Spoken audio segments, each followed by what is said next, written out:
Hi guys, welcome back to the Cupcake Jemma channel. I'm Dane and it's been so long since I last seen you and I miss you so much. I really do.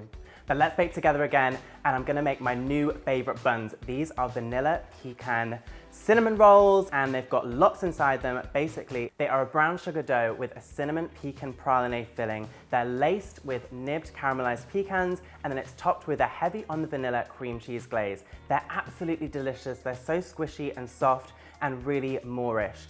And I know you're gonna wanna make them immediately, but there are a few elements in the filling that take a little bit of time to make. We're not gonna make them first, we're gonna make them when the dough is on its first proof, because we'll have quite a bit of time.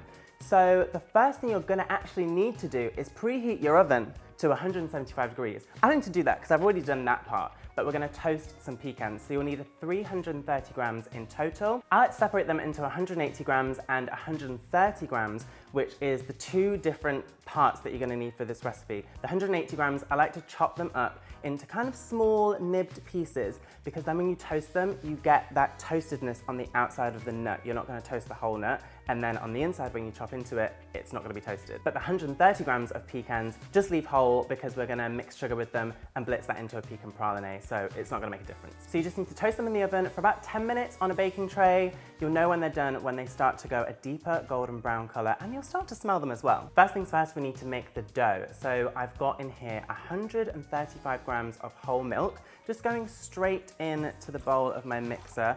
I warmed this through, you can do it in the microwave or on the hob, just until it's about body temperature, so somewhere between 35 and 40 degrees Celsius. And then some really soft unsalted butter. I've got 100 grams of this going in. 1 large egg, if you don't have large eggs, measure it to about 60 grams, 300 grams of strong white bread flour, 40 grams of soft light brown sugar, 5 grams of salt, and 7 grams of fast action dried yeast. Mix this on a slow speed to bring all of the ingredients together and then turn it up to a medium speed and knead this for about 10 to 12 minutes.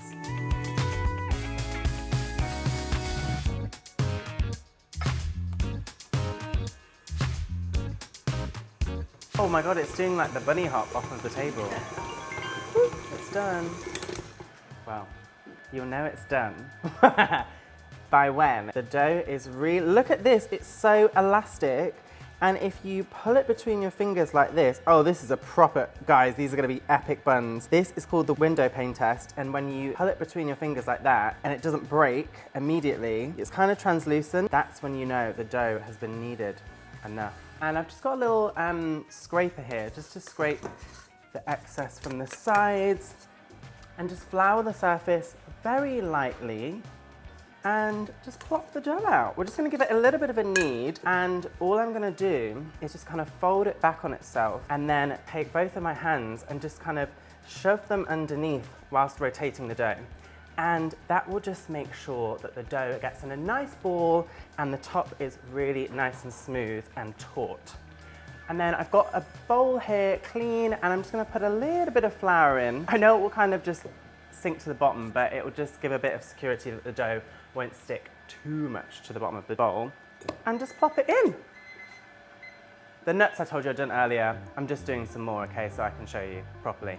But with this bowl, with the dough in, just pop a little bit of cling film on top, just loosely, so that when the dough is proving all that carbon dioxide it's creating, yes, the carbon dioxide it's creating has somewhere to go and it's not kind of just against a tight lid of cling film.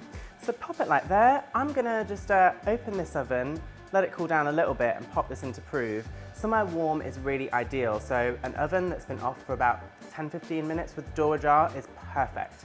You wanna wait till it's doubled in size. This will take about 40 to 45 minutes. Push your finger on the top and when it springs back about halfway, it's done. My dough is proving in the oven, it's turned off, but it's still a little bit warm.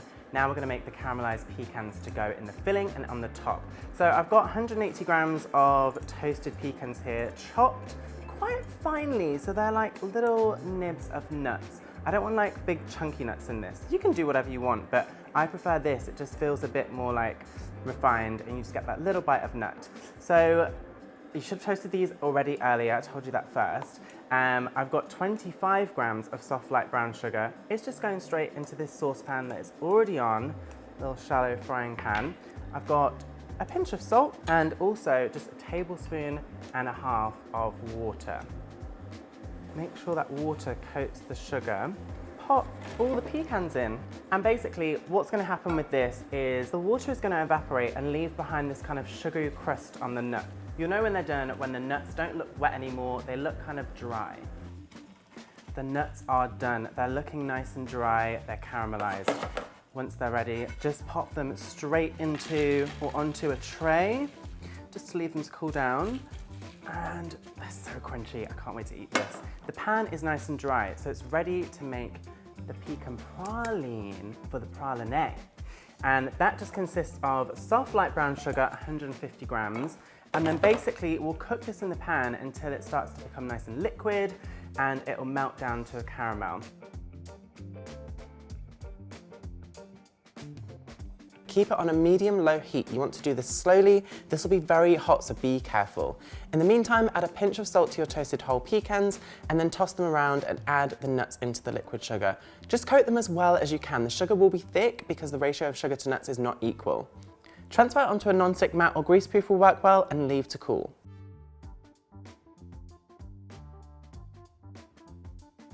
Whilst we wait for the pecan praline to cool down before we blitz it to make the paste, we can make the cinnamon butter filling. So I've got 130 grams of soft light brown sugar. I've got 80 grams of really soft unsalted butter, also going in there. 1 teaspoon of ground cinnamon and also 1 teaspoon of vanilla extract. You can also get this vanilla extract on CupcakeJemma.com. We haven't mentioned that in a while, have we? But you know what? It is the best vanilla out there, and I always like to keep a stash at home. Little do they, no one knows, but shh, it's our secret. We'll just mush this all together because the butter's really soft. You can just do it by hand until it becomes a nice sugary buttery paste. This filling is super soft, and that is exactly what we want because when we spread it on the dough, we don't want to tear it. So now that's done, we can move on to breaking these shiny sugary nuts that we made earlier. I've kind of made spun sugar as well at the same time, but I'm just going to pop it in the food processor, break it up a little bit, and then I'm just going to pop the lid on, blitz it until it's a paste, and depending on how good your processor is, you might need to scrape it down a couple of times and just blitz it until it's smooth.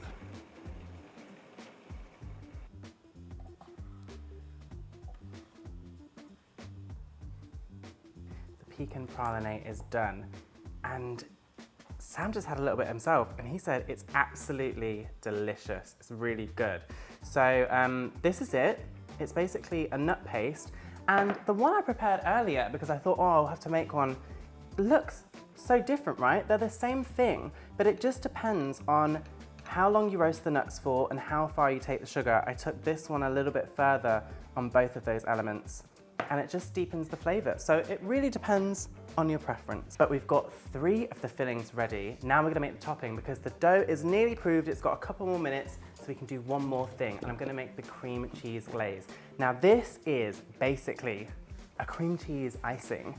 It's got 85 grams of cream cheese, and then I've got 20 grams of really soft unsalted butter, and I'm just gonna beat them together until it's really well combined.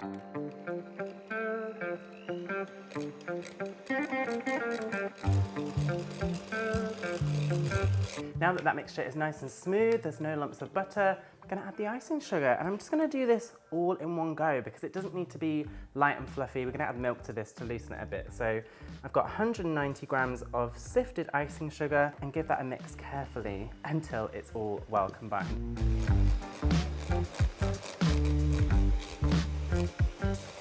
Then I'm just going to add half a tablespoon of vanilla extract. And then give it another mix and gradually pour in some whole milk, just to loosen it up.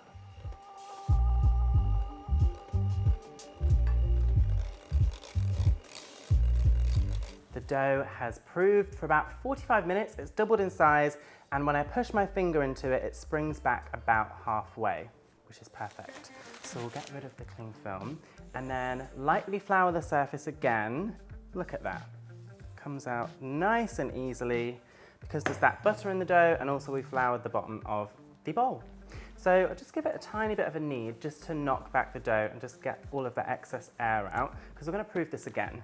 So roll it into a little ball, just flour the surface a little bit more so it doesn't stick. And then we're going to roll it out into a rough rectangle. You want this to be about 9 inches by 13 inches.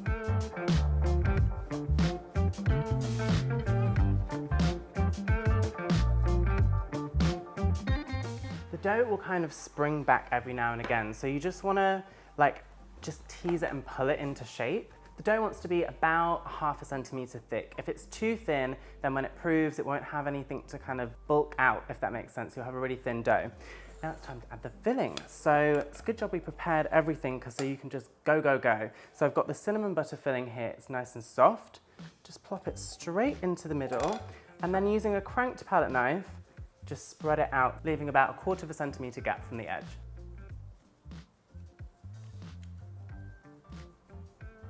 And that's why it's so important to have the butter really soft in this filling so that you don't tear the dough, because as you can see, it's already kind of shrinking back on itself a little bit. But that is all done. You want to go right to the edge, because we are going to chop a little bit off of each end just so it's nice and neat, but you don't want any filling missing in any of these areas. Now to bring in the pecan praline. And I'm only going to add about half of this, but I really wanted you to make a full batch. It's just a bit easier to blitz everything together in the food processor. I mean, look at that. So delicious. So half of this is going on, and just spread it out in the same way as the cinnamon filling.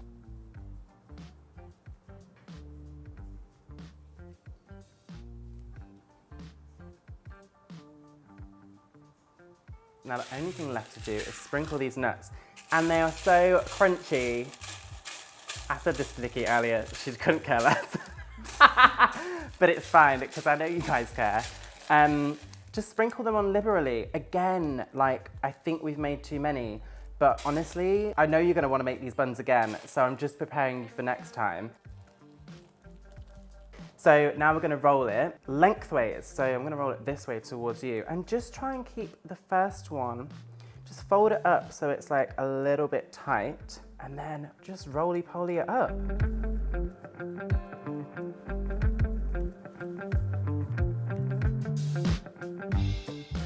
Now it's time to cut it up. So I want to make 6 buns, so it's got a ruler here, and this is why I said to measure it, because I'm going to do them 5 centimeters thick each. So just put the ruler against the dough, just cut it off to the 30 centimeter mark, and then you can divide it equally into 5 centimeter logs.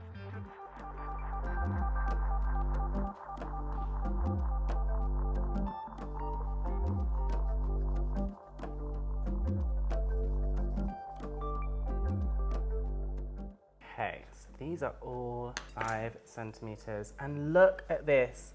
This is why you pack it full of all the stuff that we made. There's no point in leaving it out, it's so delicious. So we're just gonna pop these into a tin. I've got just a regular enamel baking tin here, and we'll just pop them in, standing up so you can see the inside even, like this.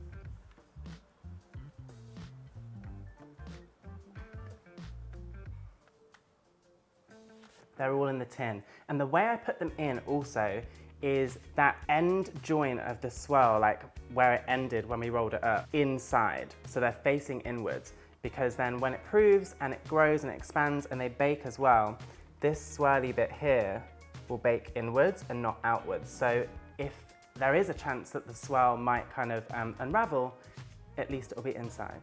Does that make sense? Okay. We're gonna put some cling film back on top and do another prove back in the slightly warm oven, just loosely there, for about 40 minutes until they've doubled in size, and then the push again with the finger, it springs back halfway, they're done. And before we bake them, I'm just gonna brush them with a little bit of egg and milk mixed together, and this will make them nice and shiny and add an extra depth of flavor as well. Preheat the oven to 185 degrees, and they just need to bake for 15 minutes.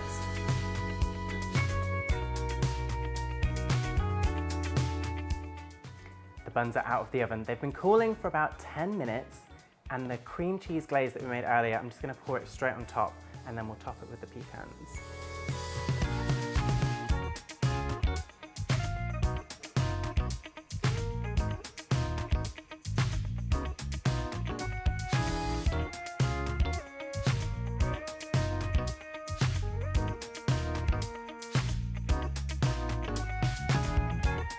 There they are, incredible. I can't wait to tuck in. So I've got a small cranked palette knife here to just lift one out. They're still warm. Are they too warm? Never. Okay. Oh wow. It's super squishy. It's kind of syrupy from the praline, the buttery filling. It's so soft and squishy. It's that ultimate textural experience because you've got the crunch from those caramelized pecans, you've got the buttery filling, it's kind of soaked into the dough, and then you've got the creaminess of that glaze. It is all quite sweet, but you notice that I put a sprinkle of salt into each element of this so it kind of balanced it out. They're just incredible. And I see you taking notes in your notepad because I know you're gonna make these ASAP.